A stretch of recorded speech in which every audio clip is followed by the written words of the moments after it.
The Taoiseach Micheál Martin has said there can be no tolerance for reckless driving after a fatal road crash on the M9 in County Kildare in the early hours of yesterday morning.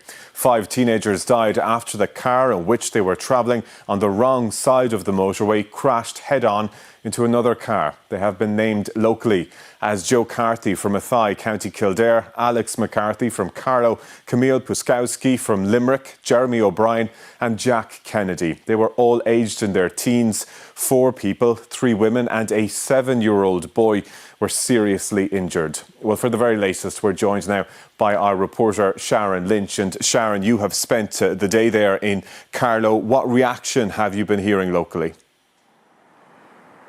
Well, yes, Tommy, as you say, I've spent the day in Carlow town, where those injured and some of the deceased are from. Now, the community here are still coming to terms with what happened in that crash that injured 3 women and a 7-year-old boy.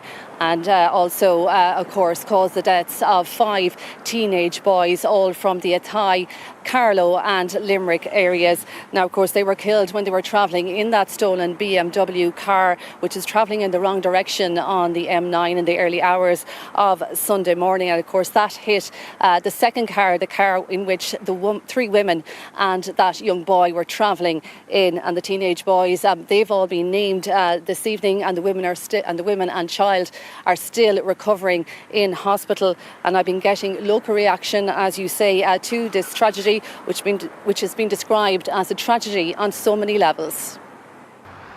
Carlow, the area where the family, 3 women and a 7-year-old boy, who were seriously injured in a head-on collision on the M9 in the early hours of Sunday morning, are all from.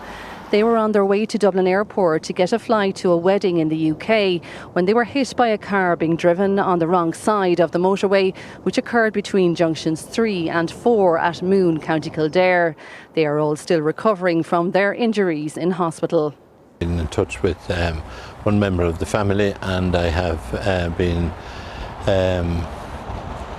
asked for our prayers, and that my understanding is that they're in a critical condition, but that they're in hospital in Athy in Dublin.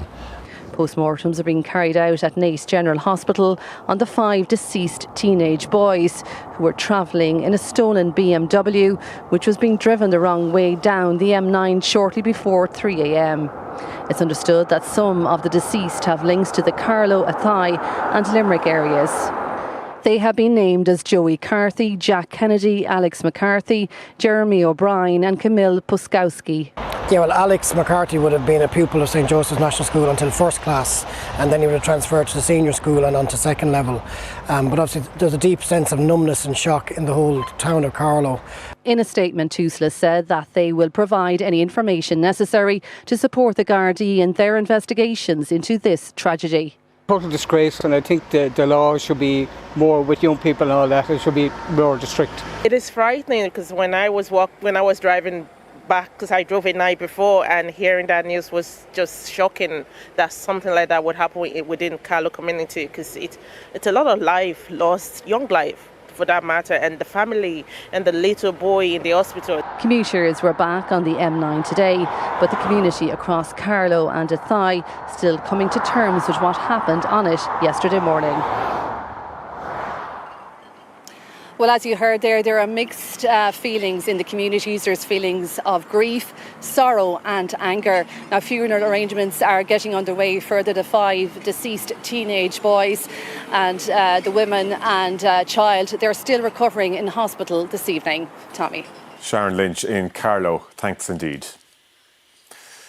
Well, staying with that story, and the Minister for Justice has said that Gardaí are to receive pursuit training following the fatal crash on the M9 over the weekend. It comes after the Garda Representative Association said that not a single member had received such training. The government also said it will look at new legislation making it a separate offence to deliberately drive a vehicle down the wrong way of a motorway. Gardaí had become aware of the BMW shortly before it was driven the wrong way down the M9, and before it was involved in a head-on collision. A referral has been made to the Garda watchdog Fiosrú, while concerns have now been raised over how well Gardaí are being equipped to deal with such situations. Currently, none of our members are pursuit trained. So that means we cannot legally pursue anybody who's partaken in these incidents. So what we are looking for is proper pursuit training for our members. 5 years ago, 3 men were killed when a car was driven the wrong way down the N7. In 2023, a 16-year-old who was a passenger in a stolen car was killed when it was driven the wrong way down the M8 near Mitchelstown in County Cork.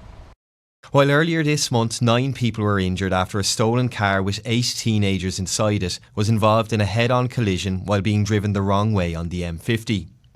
You have cars seemingly playing Russian roulette with their own lives and the lives of innocent members of the public every weekend now.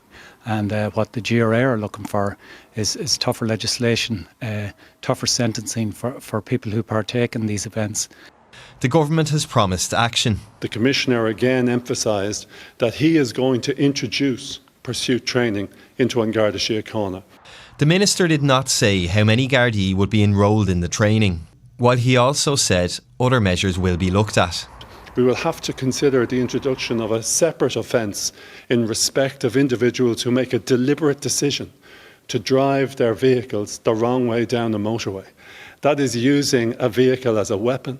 Minister O'Callaghan said he hopes to give Gardaí greater confidence. But for those pushing for change, any plan to train members will need a wide scope, as well as afford them more legal protections. Gavin O'Callaghan, RTE News. Well, there have also been calls for action to be taken against social media companies for allowing videos of reckless driving to stay online for prolonged periods of time. Speaking yesterday, Garda Commissioner Justin Kelly said that in some cases this form of dangerous driving is being carried out for social media likes. The fallout from yesterday's tragic crash on the M9 continues to be scrutinised in different ways, including the role social media plays in such incidents. In recent weeks, videos have been published on various platforms of young people stealing cars and driving down motorways in the wrong direction. So the point at which they're engaging in this high-risk behaviour, they're filming it, they're streaming it, maybe live streaming or posting afterwards. So to a certain extent, they're lost in cyberspace.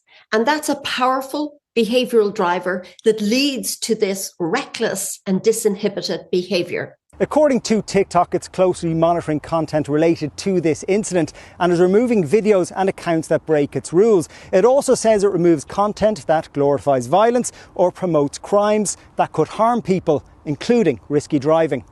While Meta, which owns Facebook and Instagram, says it restricts users under 18 from viewing certain content that isn't suitable for them, including dangerous driving.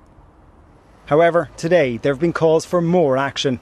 We need to tackle the growing problem of the glorification of these type of actions on social media, and social media companies need to be held to account. This is a broken system that needs to be addressed. The government need to take very seriously the ability of people to post what are grossly irresponsible illegal actions on social media, and for them to remain on social media pages for a prolonged period of time.